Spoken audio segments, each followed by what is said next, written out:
Hello મિત્રો, જય શ્રી કૃષ્ણ. મારી હોમ કુકિંગ રસોઈની ચેનલમાં તમારું સ્વાગત છે. આજે હું એકદમ ટેસ્ટથી ભરપૂર, ચટાકેદાર અને મસાલેદાર એવી ઘઉંના લોટની વેજ ફ્રેન્કીની રેસીપી શેર કરવાની છું. આ ફ્રેન્કીનો સ્વાદ બધા જ મસાલાથી ભરપૂર અને ચટપટો લાગે છે. આ ફ્રેન્કીમાં તેનો મસાલો અને તેનું સ્ટફિંગ જ ખાસ હોય છે. આ રીતથી તમે ઘઉંના લોટની લાજવાબ અને ટેસ્ટમાં બેસ્ટ એવી ફ્રેન્કી બનાવશો તો એકદમ સુપર અને ટેસ્ટી અને પરફેક્ટ બનશે. આજે હું ઘઉંના લોટથી વેજ ફ્રેન્કીની રેસીપી બનાવવાની છું. તો એના માટે મેં આ ઘઉંનો લોટ લઈ લીધો છે, લગભગ 250 ગ્રામ જેટલો લઈ લીધો છે. અને એની અંદર આપણે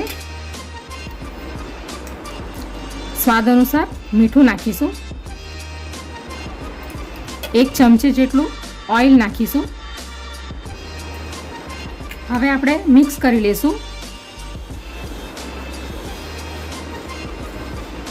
અને થોડું થોડું પાણી નાખતા જશું.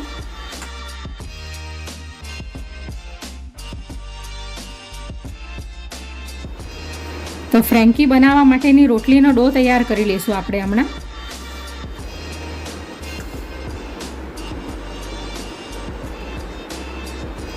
આપણે રોટલીનો લોટ જેવી રીતે બાંધીએ છીએ એવી રીતે આપણે એનો લોટ તૈયાર કરીશું. તો આ રીતનો આપણે ડો તૈયાર કરી લઈશું. આ રીતનો, એટલે બહુ કડક પણ નહીં અને બહુ નરમ પણ નહીં, મીડિયમ. હવે આપણે થોડુંક તેલ નાખીશું ઉપરથી અને 10 મિનિટ માટે આપણે એને રેસ્ટ કરવા દઈશું.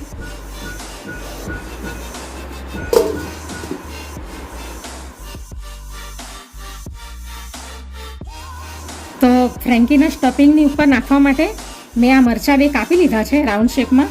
અને હવે આપણે એને વિનેગરમાં પલાળીશું. તો 2 ચમચી જેટલું વિનેગર નાખીશું અંદર અને આપણે એને 10 મિનિટ સુધી સાઈડ પર મૂકીને રાખશું. પછી આપણે એને ઉપયોગમાં લેશું. હવે આપણે ફ્રેન્કીમાં નાખવાનું સ્ટફિંગ તૈયાર કરી લઈશું, એટલે કે બટાકાનો મસાલો તૈયાર કરી લઈશું. તો ગેસ ઉપર કઢાઈ મૂકી દીધી છે. તો 1 મોટા ચમચા જેટલું આપણે તેલ લઈ લઈશું. હવે તેલ ગરમ થાય એટલે આપણે અંદર લસણ નાખી દઈશું. 4 થી 5 કળી લીધી છે ચોપ કરીને. 1 તીખું લીલું મરચું લીધું છે, એ પણ નાખી દઈશું અંદર. અને 1 ઇંચ જેટલું આદું લીધું છે ચોપ કરેલું. હવે આપણે આદુ, મરચાં અને લસણને બરાબર તેલમાં ફ્રાય કરી લઈશું, એટલે એનો કાચો ટેસ્ટ જતો રહે.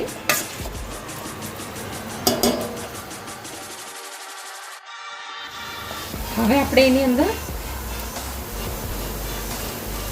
1 ચમચો ભરીને કાંદા નાખીશું, ઝીણા કટ કરેલા.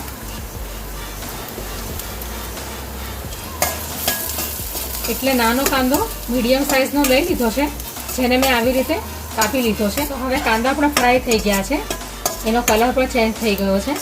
તો હવે આપણે આ મસાલા અંદર નાખી દઈશું. 1 ચમચી કાશ્મીરી લાલ મરચું લીધું છે અને સ્વાદ અનુસાર મીઠું લીધું છે. અને આ ગરમ મસાલો છે અને હળદર છે અડધી ચમચી, 1 ચમચી ધાણા જીરું છે અને ચાટ મસાલો છે 1 ચમચી. આ ફ્રેન્કીના મસાલામાં ચાટ મસાલો અને આમચૂર પાવડરનો ઉપયોગ કરવાનો છે ખાસ કરીને, તો જ એનો ટેસ્ટ સરસ આવશે. પણ મારી પાસે હમણાં આમચૂર પાવડર નથી એટલે મેં એનો ઉપયોગ નથી કર્યો.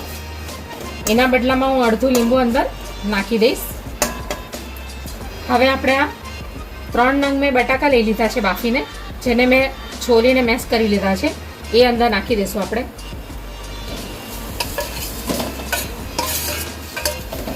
હવે બરાબર આપણે મિક્સ કરી લઈશું બટાકા અને મસાલાની સાથે.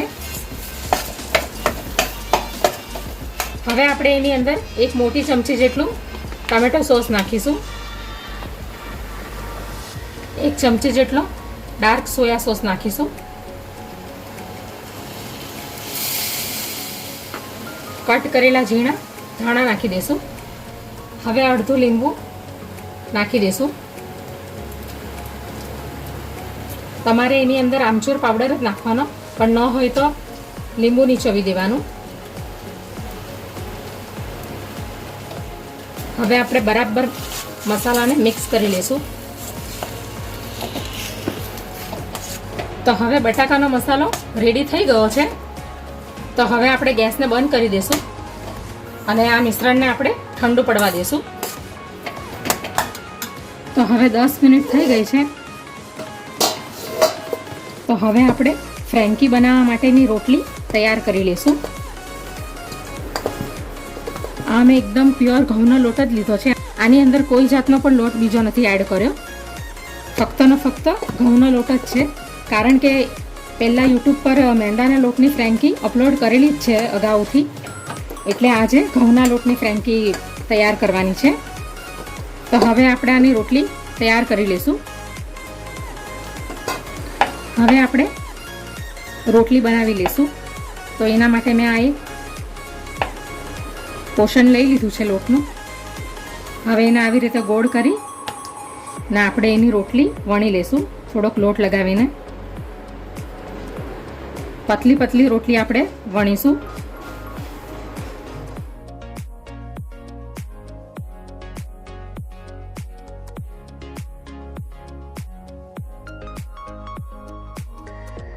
તો આ રીતની આપણે રોટલી તૈયાર કરી લઈશું. બહુ જાડી પણ નહીં અને બહુ પતલી પણ નહીં. અને મોટી રોટલી થોડીક વણશો તો જરા વાળવામાં એને સહેલું પડશે. હવે ગેસ ઉપર તવી મૂકી દીધી છે. હવે આપણે રોટલીને શેકી લઈશું. હવે આપણે બીજી પણ રોટલી તૈયાર કરી લઈશું.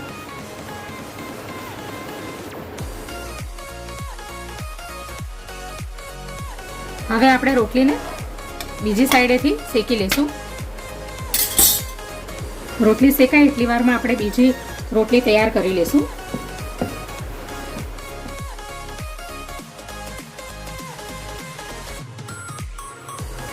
તો બીજી રોટલી પણ તૈયાર થઈ ગઈ છે. આવી રીતે આપણે બધી રોટલીને વણી લેવાની અને શેકી લેવાની.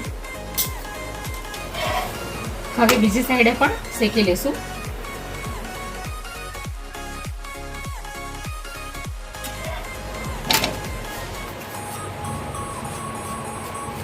તો હવે આપણી રોટલી શેકાઈ ગઈ છે.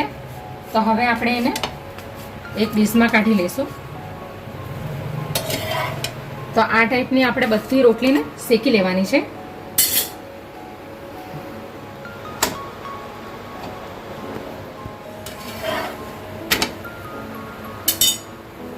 આવી જ રીતે આપણે બધી રોટલીને તૈયાર કરી લેવાની છે.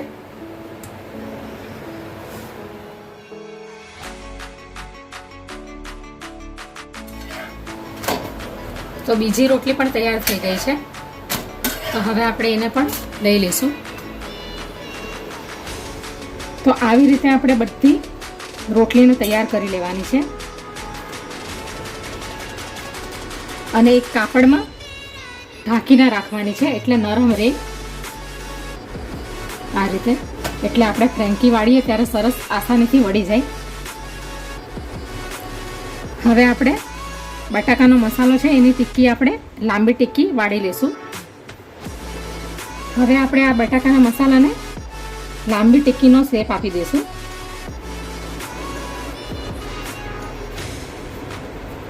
હાથમાં થોડું તેલ લગાવી લઈશું અને આ ટિક્કીને તમારે બટરમાં ફ્રાય કરીને એને અલગથી શેકીને સ્ટફિંગ કરવું હોય તો કરી શકો. પણ આની અંદર મસાલા ભરપૂર નાખેલા છે એટલે એને શેકવાની કે ફ્રાય કરવાની કાંઈ જરૂર નથી. આ રીતની આપણે લાંબી ટિક્કી વાળી લઈશું.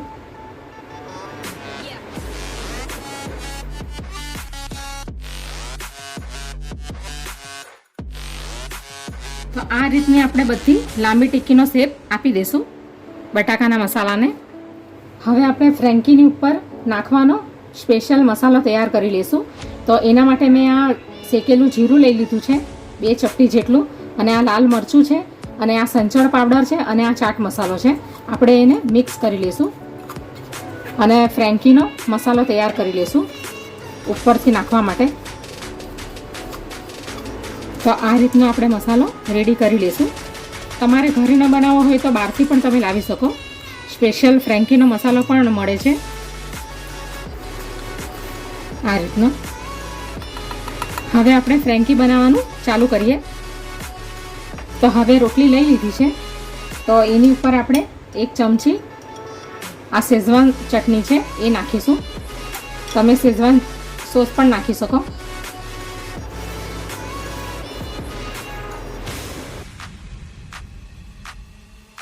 હવે આપણે માયોનીઝ નાખીશું.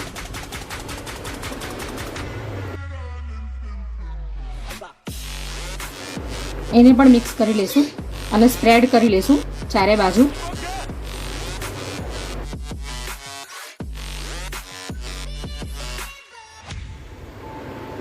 હવે આપણે જે આ બટાકાની ટિક્કી તૈયાર કરી છે એ આપણે આવી રીતે સેન્ટરમાં મૂકી દઈશું. થોડીક પ્રેસ કરી લઈશું. હવે એની ઉપર આપણે થોડા કાંદા નાખી દઈશું. થોડા ગાજર નાખી દઈશું, જેને મેં જુલિયન કટમાં કાપી લીધા છે. થોડા કેપ્સિકમ નાખી દઈશું.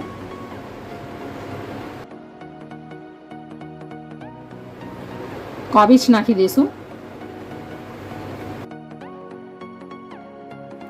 હવે આપણે જે આ મરચાંને કટ કરીને વિનેગરમાં પલાળીને રાખ્યા છે એ આપણે નાખી દઈશું આવી રીતે. હવે આપણે આ ફ્રેન્કીનો મસાલો નાખી દઈશું.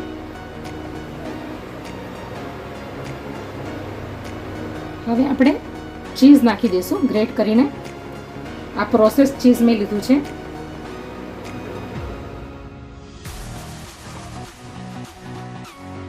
હવે આપણે એને ફોલ્ડ કરી લઈશું.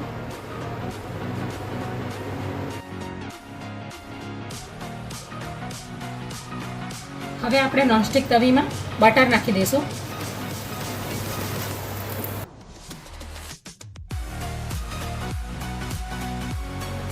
હવે આપણે ફ્રેન્કીને શેકાવા મૂકી દઈશું.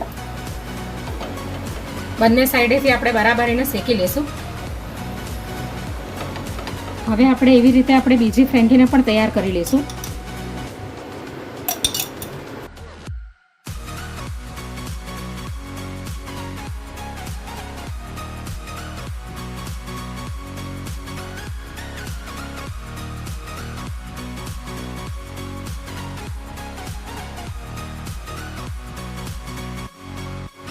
તો બીજી ફ્રેન્કી પણ તૈયાર છે, એને પણ આપણે શેકવા મૂકી દઈશું.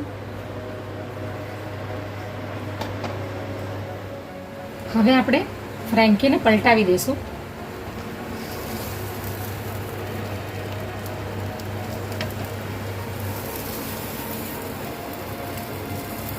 અને બંને સાઈડેથી બરાબર આપણે એને શેકી લઈશું, થોડો એનો ગોલ્ડન બ્રાઉન કલર આવે ત્યાં સુધી.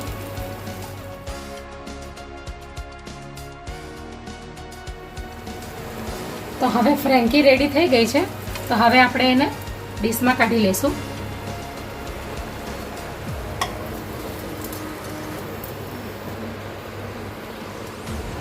એવી જ રીતે આપણે બધી ફ્રેન્કીને રેડી કરી લઈશું.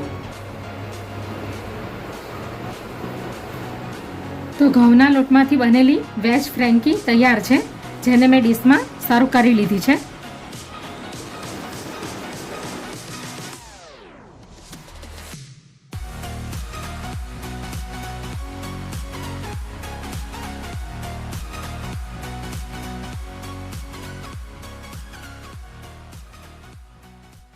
Audio Jungle.